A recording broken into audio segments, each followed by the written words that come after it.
and I was going to law school in Tallahassee, and Jeb Bush was the governor of Florida at the time. That's right. And, when I went, after I saw the second plane hit, and I'm walking to my class, I'm like, they better send us home because I want to get out of here. Like, if I were a terrorist, I would try to bomb his brother too. And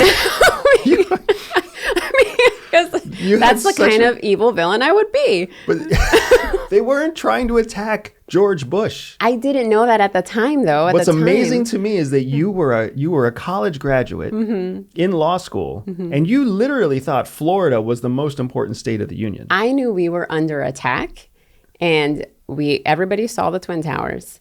And then there were reports coming out about the Pentagon. Yeah. There were reports coming out about the plane where that crashed in Pennsylvania. Yep. And I thought, who knows? It's coming to Tallahassee. I thought, who knows what else is out there? Why wouldn't you try to strike at the heart of the president? So, yeah. It's fair. I'm teasing you. I'm teasing you on a somber day. But it was scary. But you see what I'm getting? I get it. Yeah. So for me, I was at the military. I was at the Air Force Academy. And it's a super poignant moment for me because I was going into a course called MSS, Military Strategic Sciences. That was the course, the class I was walking into, like you walk into math, you walk into science. I was walking into MSS. And I was a sophomore. I was not a good cadet, right? I was a bad student by most measures. But I was actually pretty decent at MSS. Like I actually enjoyed it. Like you study warfare and you study the history of military sciences and strategies, and it was my kind of gig.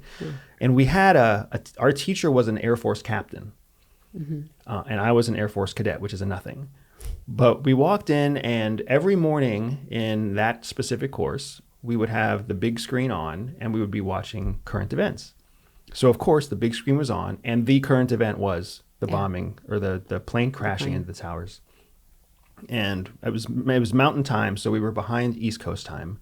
But so the second plane had already hit, I'm pretty sure. The second plane had already hit. So 2 towers, both smoking. Yes. And we sat down, and for the first 7 minutes before class started, while the students were coming in, we're watching this. And then class starts, and the captain walks in, and he turns off the TV. Yeah. And I was not a good student. I was not a courageous student. I was nothing important, right? But that day I was like, what's happening? I told the teacher, I was like, that thing that's happening on that screen is more important than anything we're going to learn today. Yeah. And he looked at me and he was like, if we watch this, we're doing exactly what the terrorists want us to do. Interesting. And I disagreed with him one more time. And I was like, there's nothing that we're going to learn in a book that has any relevance more than watching what's happening right now. Yeah. And, then he exercised his military power. He's like, this is my classroom, and I demand discipline and order. But all that to say that, I felt proud of myself. I still feel very proud of myself for pushing back, but still for acknowledging my role as a military nobody.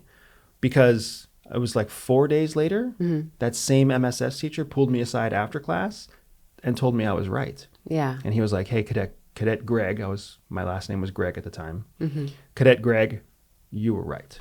And I should have taken your suggestion on to advisement, and we should have stayed with the current events. Because by the time that course was over, and he turned the TV on for the next class, both towers were gone. Really? They had fallen. So it's just insane to think that history was truly made for the United States. Yeah. On that day, in those hours. That's amazing. It's amazing. It's amazing. And you saw it, and I saw it, and I will never forget. I mean, even as I talk to you right now, it's still etched in my mind.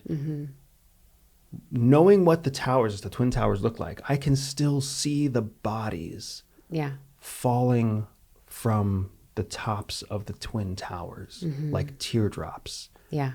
Right?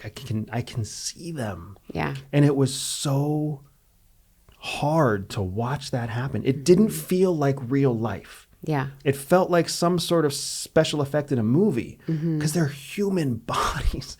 Yeah. They were falling, reflected in the mirror of glass. It was insane. Yeah. It didn't feel real, but it was happening. Yeah.